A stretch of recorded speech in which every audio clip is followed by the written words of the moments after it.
The wind howled across the frozen Montana landscape like a wounded animal, carrying with it temperatures that could kill an unprepared man in under an hour. While his neighbors huddled behind modern insulated walls and triple-pane windows, 72-year-old Walter Grayson stood in his workshop wearing nothing but a flannel shirt, calmly planing a piece of rough-cut timber. Outside, the thermometer registered -18 degrees Fahrenheit. Inside his peculiar dwelling, the mercury held steady at a comfortable 68 degrees, without a single electric heater running.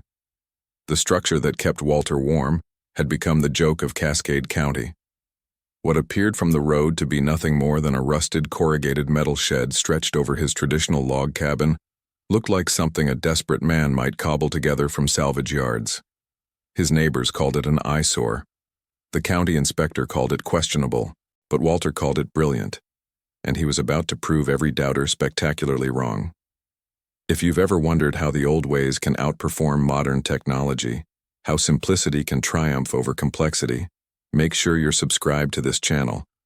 What you're about to witness is a masterclass in traditional engineering that most people thought died out generations ago. Hit that subscribe button, because stories like this one prove that sometimes the most powerful solutions are the ones our grandfathers knew by heart. The following story is presented as a narrative reconstruction.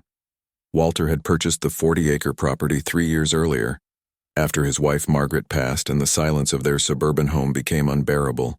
The land came with a half-collapsed cabin that most people would have bulldozed, but Walter saw potential where others saw kindling. He'd spent his working life as a shipwright in the Portland naval yards, building vessels that needed to withstand the brutal Pacific storms. If he could construct something that survived the ocean, he reasoned, Montana winters would be child's play. The original cabin dated back to the 1890s, built by homesteaders who understood that survival meant working with nature rather than against it. The logs, hewn from local lodgepole pine, were each nearly 2 feet in diameter. Previous owners had allowed the roof to fail and weather to rot the upper courses of timber, but the foundation remained true. Walter spent his first summer carefully disassembling the damaged sections, treating each salvageable log with a mixture of linseed oil and pine tar he rendered himself from local trees. His neighbors watched this old man working alone with hand tools, shaking their heads at what they saw as a fool's errand. By October of that first year, Walter had restored the cabin to its original 12 by 16-foot footprint, replacing the collapsed roof with hand-split cedar shakes. The structure was sound and weathertight, but he knew from experience that sound and weathertight didn't mean warm. The gaps between the logs, even when properly chinked with moss and clay, would leak precious heat all winter long. Modern builders would have wrapped the exterior in foam insulation and vinyl siding. Walter had a different vision entirely. In his years working the shipyards, Walter had seen how the Navy stored equipment in Quonset huts, those distinctive half-cylinder structures made from corrugated steel. The design, originally developed during World War II, created an incredible amount of usable space with minimal materials. More importantly, the curved shape naturally shed snow and wind, and the air gap between the outer shell and any inner structure created a dead air space that acted as insulation. Walter realized he could apply the same principle to his cabin, creating essentially a building within a building. The problem was acquiring the materials. A new Quonset hut kit would cost thousands of dollars, money Walter didn't have, and wouldn't have spent even if he did. Instead, he drove his 1978 Ford pickup to every farm auction, salvage yard, and abandoned property within 100 miles. Over 6 months, he accumulated 42 sheets of used corrugated roofing metal, each one 8 feet long and 2 feet wide. Some were rust-spotted, others had faded paint. A few showed dents from hail or falling branches. Walter didn't care about cosmetics, he cared about function. That second spring, Walter began the work that would define his legacy and invite the ridicule of everyone who saw it. Using rough-cut lumber from a local sawmill, he constructed a series of arched ribs, bending green wood over a simple jig he'd fashioned from scrap. Each rib arced from ground level on one side of the cabin, over the roof peak, and down to ground level on the other side. He spaced these ribs every 4 feet along the length of the structure, creating a skeleton that extended 3 feet beyond the cabin walls on all sides and rose 8 feet above the original roof line. His nearest neighbor, A man named Curtis, who ran a modern ranch operation with heated barns and computerized feeding systems, stopped by one afternoon and found Walter wrestling one of the arched ribs into place, using nothing but rope, wooden wedges, and patient leverage. "Walter, what in God's name are you building?" Curtis asked, genuine concern in his voice. "Looks like you're trying to put a spaceship hangar over a log cabin." Walter paused his work, wiping sweat from his weathered face despite the cool spring air. "Airspace, Curtis. Best insulation there is, and it's free. You know they make actual insulation nowadays. Pink stuff comes in rolls. My barn stays warm all winter." "How much does it cost to heat your barn all winter?" Walter asked, already knowing the answer. Curtis shifted uncomfortably. "Well, the propane bill runs about $400 a month, give or take. But that's for 5,000 square feet. This cabin is less than 200 square feet. I heat it with wood I cut myself, and by the time I'm done, it'll hold warmth like nothing you've ever seen. Won't cost me a penny in fuel except the gas for my chainsaw." Curtis looked at the strange skeleton of arched ribs, clearly skeptical. "If you say so, old-timer. Just seems like an awful lot of work for something that looks like a tornado shelter made by someone who doesn't know what they're doing." After Curtis left, Walter allowed himself a small smile. Let them think him eccentric. Let them think him foolish. He'd learned long ago that innovation always looked like madness to those who couldn't see past convention. Throughout that summer, Walter worked methodically, attaching the corrugated metal sheets to his wooden framework. He overlapped each piece carefully, using screws with rubber washers to prevent leaks. The curve of his structure meant each sheet had to be gently flexed to follow the arch, something that would have been impossible with rigid materials, but worked perfectly with the flexible metal. He started at the bottom edges and worked upward, ensuring each row would shed water properly down over the row below. The appearance of the structure grew increasingly bizarre as the metal skin took shape. The rust patterns and various colors of faded paint created a patchwork effect that looked more like folk art than engineering. The whole thing resembled a massive armadillo curled protectively over the log cabin. Local teenagers started calling it the Tin Can House. Curtis told everyone at the grain elevator that Walter had finally lost his mind. Even the postman commented that it looked like Walter was preparing for the apocalypse. Walter ignored them all. He'd learned patience building ships, where rushing led to mistakes that could cost lives at sea.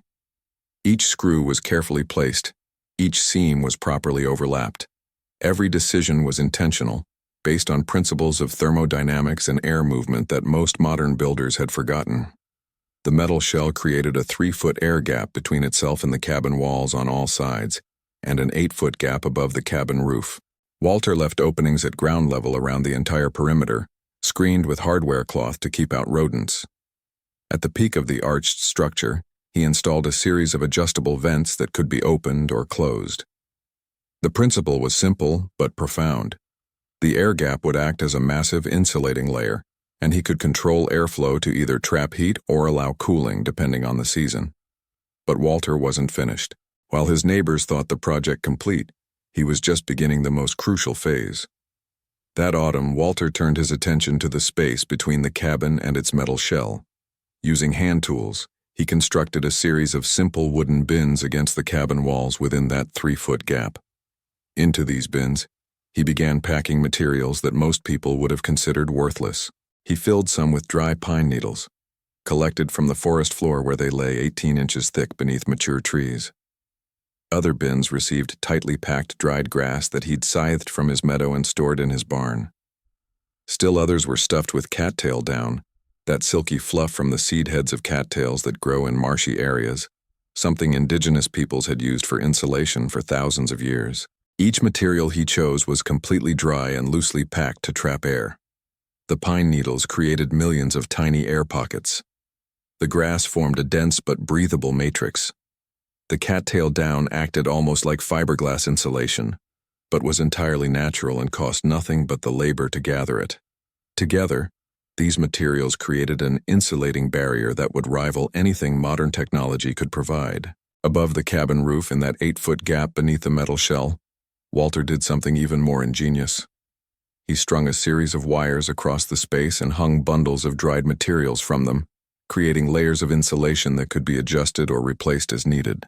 More pine boughs, dried grass bundles, and even his old wool clothing that was too worn to wear but too good to throw away found purpose here. The air could still circulate through this space, but it had to work its way through a labyrinth of insulating materials, losing or gaining heat gradually rather than quickly. The final element of Walter's system was the simplest, but perhaps most important. Inside the cabin, he'd rebuilt the original stone fireplace that the homesteaders had used. But instead of the typical straight chimney, Walter had constructed a masonry heater, a design common in Northern Europe but rare in America. The firebox was small, but the chimney ran through an elaborate series of internal channels within a massive stone structure, before finally exiting through the roof. This meant the heat from his fire wasn't immediately lost up the chimney.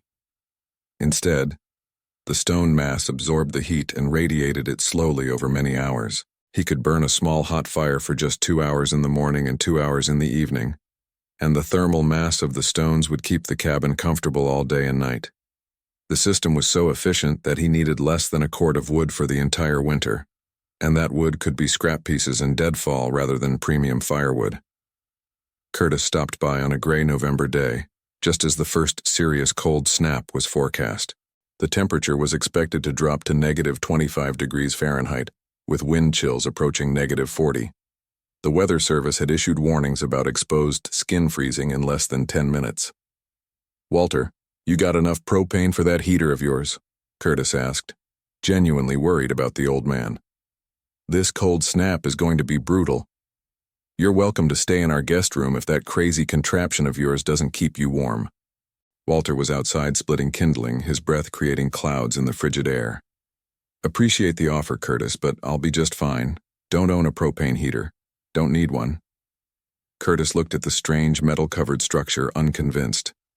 "You're going to heat that thing with just a wood fire? In -25-degree weather?" "Won't need much fire at all," Walter replied, setting another piece of wood on his splitting stump. "That's the beauty of it. Come by tomorrow evening if you want, see for yourself." Curtis shook his head. "I'll check on you tomorrow, that's for sure. If we don't see smoke from your chimney, I'm calling the sheriff." That night, the temperature plummeted exactly as forecast. Walter burned a modest fire in his masonry heater from 6 to 8 p.m., using small pieces of dry pine that burned hot and clean. By the time he banked the fire for the night, the stone mass was warm to the touch but not uncomfortable. He climbed into his bed, piled with quilts his late wife had made, and slept soundly while the wind screamed outside like all the demons of hell had been unleashed. The next morning, Walter woke to absolute silence. The wind had died during the night, leaving behind that peculiar stillness that comes with extreme cold. He climbed out of bed, noting with satisfaction that his breath wasn't visible inside the cabin. The temperature outside had bottomed out at -28 degrees according to the thermometer visible through his window. Inside, without any fire burning for nearly 10 hours, the cabin held a steady 58 degrees. Walter dressed slowly, pulling on wool pants and a flannel shirt, then set about making coffee on his propane camp stove. He didn't need a fire for warmth yet. The masonry heater's stone mass was still radiating gentle heat, and the insulating cocoon of his Quonset structure was doing exactly what he'd designed it to do. The metal shell had frosted over completely on the outside, creating a white crystalline coating that actually improved its insulating properties.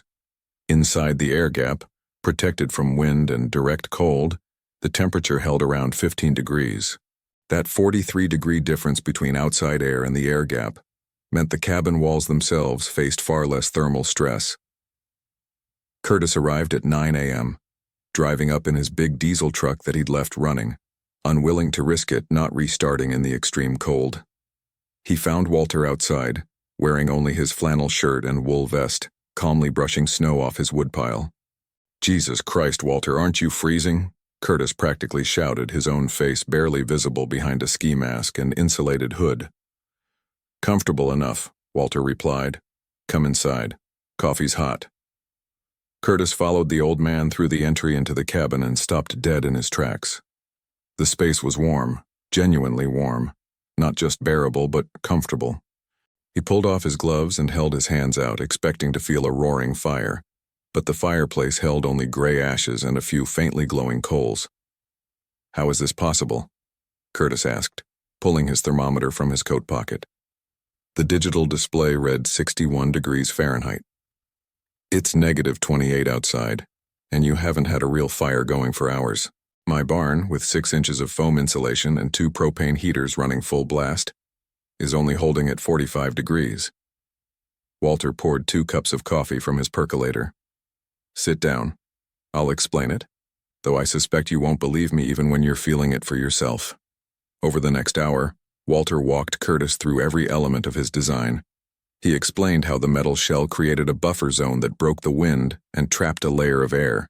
He showed Curtis the bins of natural insulation, explaining how pine needles and dried grass trapped air in millions of tiny pockets.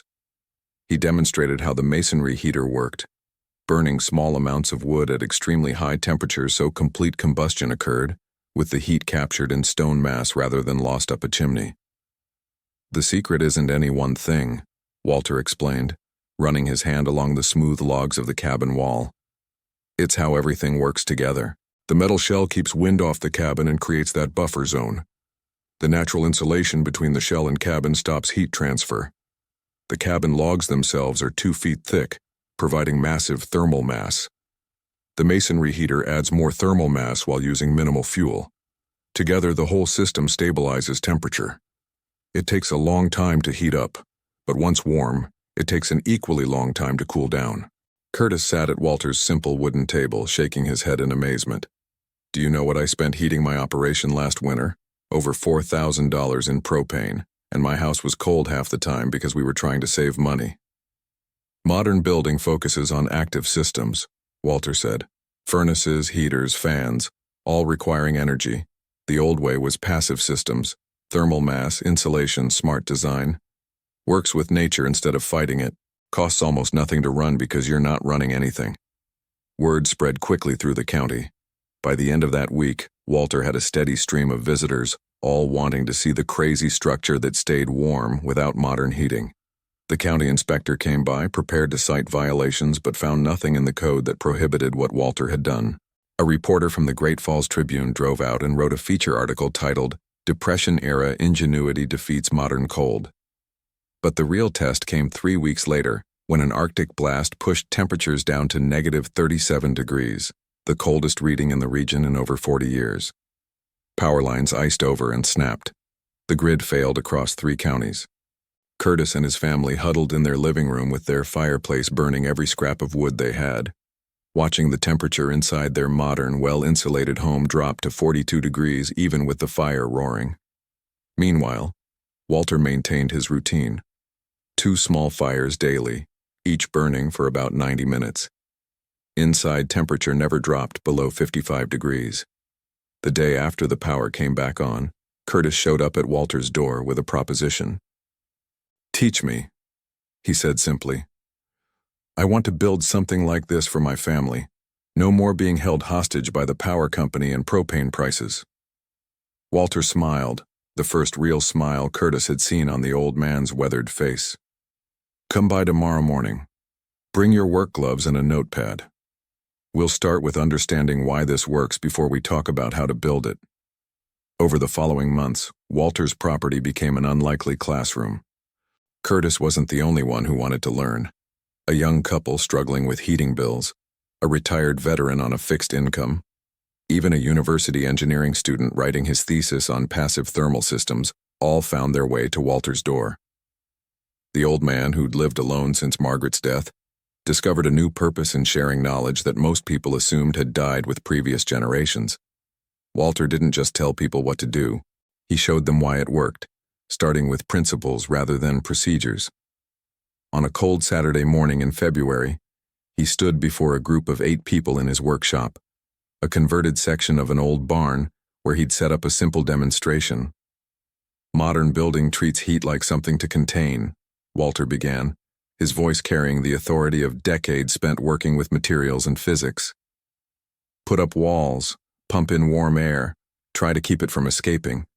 That's active climate control, and it requires constant energy input.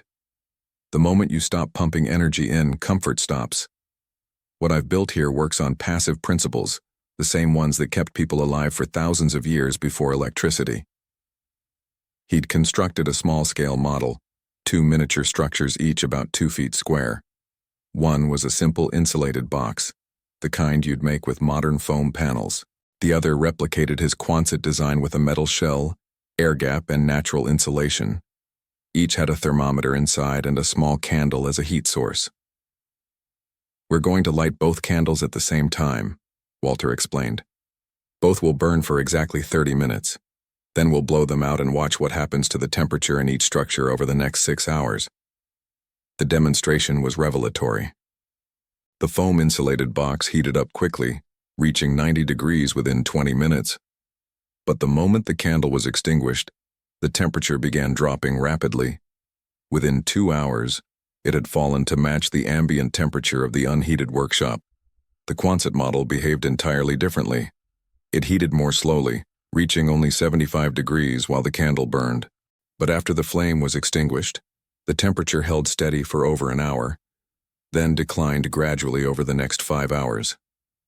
At the 6-hour mark, it was still 10 degrees warmer than the ambient temperature. "Thermal mass and air management," Walter said, tapping the Quonset model. "This design stores heat in the materials themselves and releases it slowly. The air gap creates a buffer zone that slows heat transfer in both directions.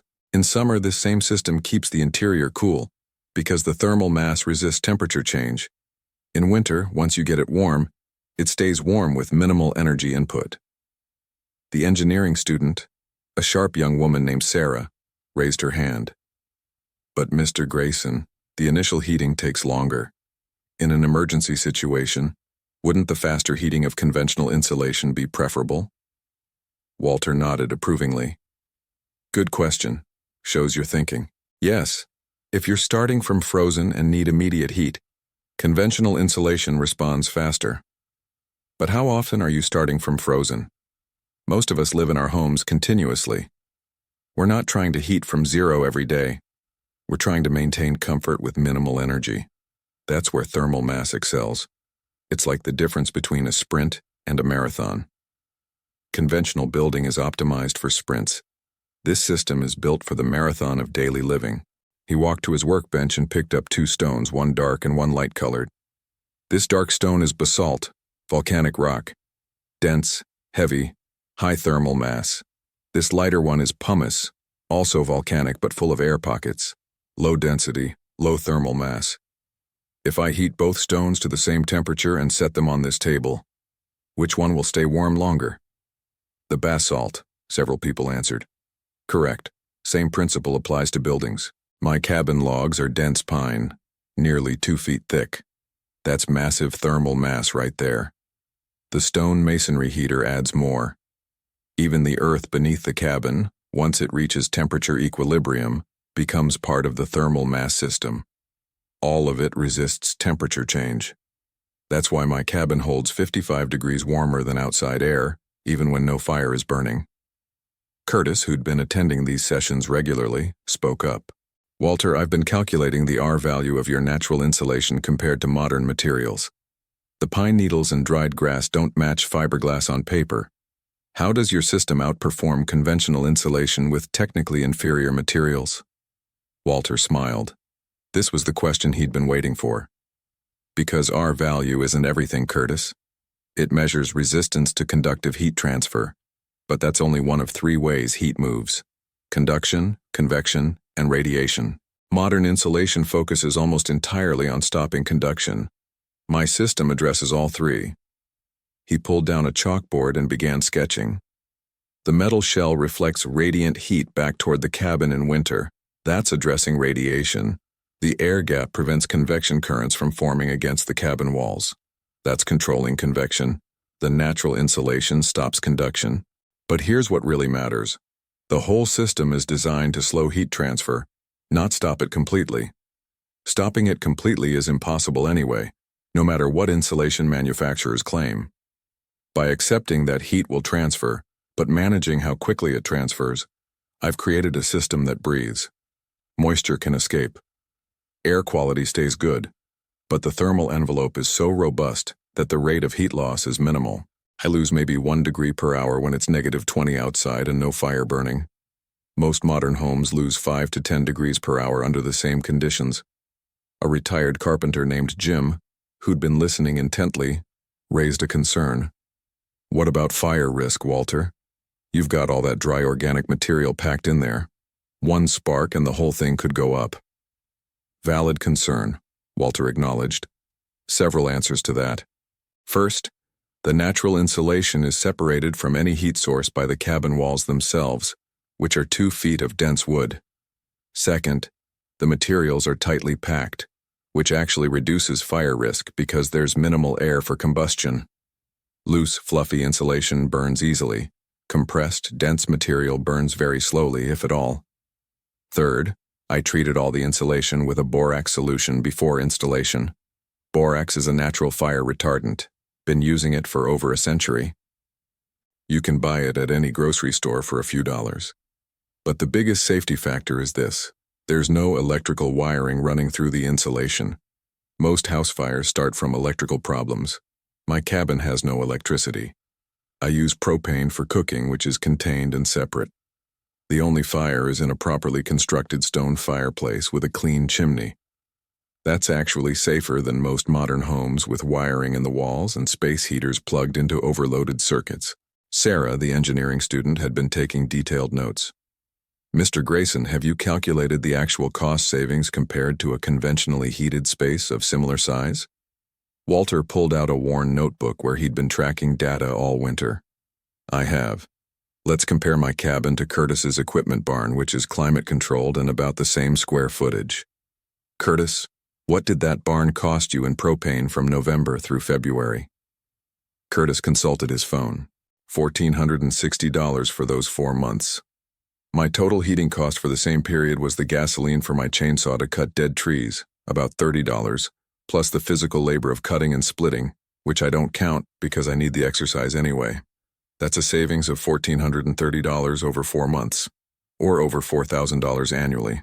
The materials for my Quonset structure cost me about $800 total, all salvaged metal and lumber, so the payback period was less than 3 months. But the real savings go beyond money, Walter continued, his voice taking on a more serious tone. When the power grid failed during that Arctic blast, Curtis's family was cold and frightened. I was comfortable and secure. That peace of mind, that resilience, that independence from systems that can fail, you can't put a price on that. The room fell silent as people absorbed this. In an age of increasing climate instability, rising energy costs, and infrastructure vulnerability, Walter had demonstrated that old knowledge offered more than nostalgia. It offered genuine solutions. Young Sarah spoke up again. Would you be willing to let me document this structure for my thesis? Take detailed measurements, thermal imaging, monitor temperature and humidity over time? This could be important research. Walter considered this. He'd never been one for attention or publicity, but if his work could help others, particularly young people who'd inherited a world of challenges not of their making, then maybe it was worth the intrusion. On one condition, he said, you don't just study it. You help me build another one. There's a young family, the Hendersons, living in a drafty trailer about 5 miles from here. Single mother with 3 kids. They're burning through their savings trying to stay warm. I want to help them build something better. You document that process, you'll learn more than any amount of just measuring my cabin could teach you. Sarah's face lit up. That would be incredible. When do we start? Spring, Walter said. Give them something to look forward to. Meanwhile, you can spend the rest of this winter taking your measurements and learning why this works before you try to replicate it. Building something is easy. Understanding what you're building and why it works, that's the hard part. Over the next weeks, Sarah became a fixture at Walter's cabin, arriving early most mornings with her instruments and notebooks. She discovered details Walter had implemented that weren't obvious from casual observation. The way he'd angled the wooden ribs to create natural air channels. How he'd varied the density of insulation based on sun exposure, using denser material on the north side where cold was most persistent. The careful attention to moisture management, with weep holes at the bottom of the metal shell to allow any condensation to escape. She also learned about Walter's life, the decades spent building ships where mistakes could sink vessels and kill crews, the patient approach to problem-solving that came from working with materials that demanded respect, the loss of Margaret, and how building this cabin had been as much about healing from grief as staying warm through winter. She would have loved this place, Walter told Sarah one afternoon as they sat drinking coffee, watching snow fall gently outside. Margaret was always the practical one in our marriage. She grew up on a farm, knew how to make do, how to use what you had. I'd get excited about some theoretical principle, and she'd bring me back to earth with questions about whether it would actually work. She'd have appreciated this cabin, would have added curtains and rugs and made it a real home instead of just a warm box. "It seems like a home to me," Sarah said quietly. "You've got books, your tools, photographs of your life together. That's more home than a lot of people have in their big modern houses." Walter nodded slowly. "Maybe you're right. Maybe home isn't about the building at all. Maybe it's about feeling secure in your space, whatever that space might be." By the time spring arrived, Sarah had compiled comprehensive data on Walter's cabin. The thermal imaging showed exactly what Walter had predicted. Minimal heat loss, even temperature distribution, and a thermal envelope that remained stable through extreme temperature swings. Her faculty advisor called it one of the most thorough analyses of passive thermal systems he'd seen in 20 years of teaching. But the real test was about to begin. The Henderson family, initially skeptical that an old man and a college student could help them, had agreed to let Walter and his growing group of students build them a proper shelter. The trailer they'd been living in was barely habitable, drafty and mold-ridden, costing them nearly $600 a month in electricity to stay marginally comfortable. Walter surveyed their property, noting sun angles, prevailing winds, drainage patterns. He'd build them something better than his own cabin, incorporating everything he'd learned over the past year. And he'd teach everyone who wanted to learn, passing on knowledge that had nearly been lost to history, as Curtis, Sarah, Jim, and a dozen others gathered for the first workday. Walter stood before them with his worn notebook and a sense of purpose he hadn't felt since Margaret died. "We're not just building a house," he told them. "We're proving that the old ways still work, maybe work better than what replaced them. We're showing that you don't need to be wealthy or have fancy equipment to create something beautiful and functional. Most importantly, we're building community. That's something no amount of money can buy and no modern technology can replace." The work began, and with it Walter's legacy took root in a new generation.